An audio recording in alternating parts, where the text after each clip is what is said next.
Enzo, a point in the end. What did you make of that as a whole? I think the big difference was especially inside the box. We conceded again silly goals that we could avoid, and we could probably finish better most of the action that we created. But yeah, as you said, it's 1 point. Now we need to recover it for Saturday. It's disappointing to sum up, come in here, we wanted to win. We felt, we set up strong. We made 2 errors that led to, a penalty and a goal that we gifted them. And then, to get back in the game, it's difficult. Their fans were quite good tonight. The pitch was, difficult to play, but, this is something we, expected and didn't quite adapt to. Estevao is Chelsea's joint top scorer this season. Another goal. Just how good was that touch and finish? Yeah, it's very good. But even second half, when he didn't score, but he created many chances, he's a huge player. Yeah. No, he's an amazing player. He has the world at his feet. He's obviously still so young, so we need to protect him and keep him healthy. He has a lot of development still to come, but no, we are super happy with him here. A frustrated Reece James and Enzo Maresca before with Olivier Buzaglo out in Azerbaijan. That's an interesting stat from our journalistic colleague Colin Miller. Rory, slight difference in spend. Is it fair or is it a bit misleading? How do you read it? That's a big old loan fee for Asmir, isn't it? I know. I thought that.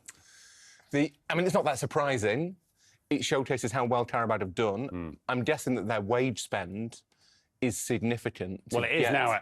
Well, especially once. Now he's moved on, yeah. But I think the way that it's quite a compelling proposition. I think to have a team that Qarabag have won half a dozen, 7 or 8 titles in a row in Azerbaijan. They're the dominant force.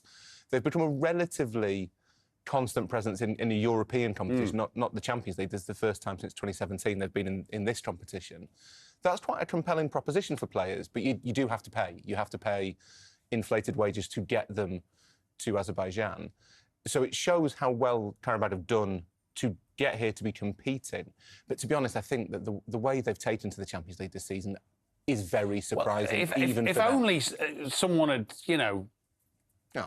gone out on a limb and picked him a few weeks ago to maybe cause a stir in this competition. I did say that. Did you? Fortunately, thank you. Unusually, I said it in public. Normally, I just say stuff like that in the privacy of my own home, Matt. but this time, I said it to people, and it's nice to get one right for once. What was your reasoning? Good on you. I saw a lot of them in the Europa League. They had a good run in the Europa League season before last. They very nearly broke Bayer Leverkusen's unbeaten run the season they won the title and got to the final before Atalanta ended it for them.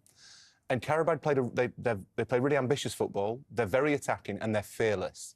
And that a lot of the squad's the same. They've strengthened it. They're obviously becoming a force in terms of being sort of confident on the European stage. I don't think they're going to win it, but it struck me that people would look at them and think they will lose 8 games, and I didn't think that would happen. Let me turn, on the back of that good explanation, to the only footballer that has represented both those two teams. There you go. And a draw tonight is even better. There's no bias to anyone. Are you on the fence? No, I probably had more time at Chelsea. Yes, you did. I think that's fair.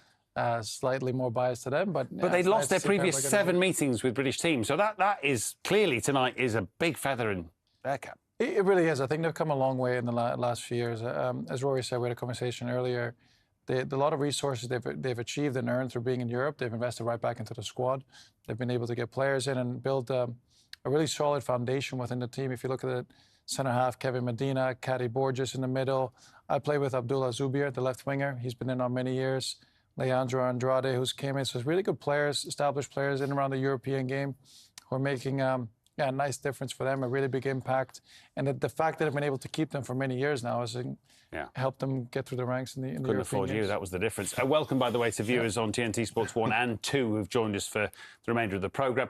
And all of that on the back of a good start, actually, from Estevao, who gets the early goal tonight to give Chelsea a bit of room in the game. Yeah, good finish. Look, it's tough. I think, obviously, everyone wants to produce those stats and those the money stats that we saw from the journalists. But, look, it's a tough game. It's a tough fixture. It's hard to go away from home like that. And Chelsea will, of course, expect to win. Started well. It's a good goal. Yeah. But ultimately, you've got to play the long game. They'll be disappointed tonight. They'll get themselves back. They'll rest up and they'll look to go again at the weekend. Yeah. Yeah, 6 wins out of 7, as I said. And listen, a point on the road. Yeah. It's hardly a disaster, is it? Let's keep a bit of context. That is quite a long journey. Does that make a difference, do you think, given the tight turnaround, especially for Premier League teams? Massively. I think that's 5.5 hours. Time difference, I think they tried to stay on British time, which is very difficult. Yes, Got in there 1 a.m. local time last night. You're playing at 10 o'clock at night local time. No matter what you try and do, there's not easy games to manage and navigate. But as I said before, at the top, you've just got to deal with it. It's not an excuse. You get, when you're ready for the weekend with the squad that you've got, you put the best 11 out. And he did rotate tonight. Andrade scored, I think, a couple of weeks ago. Got another one tonight, and they were worthy of it. They came at Chelsea, didn't they? Yeah, what's really impressive, they never sat back. They pressed really high, forced Chelsea into mistakes. You know, the young left centre half. Yeah, Hato had a tricky time, but that was due to the press. And as you've seen here, a really front foot goal. Yeah. Forced a mistake, and then really followed it in nicely after the first finish, which went off the post. He's unlucky. That's a good finish. Really good finish, that. Really, really good finish. And then one gets you 2, and Hato may be a bit unnerved by what happened with the first one.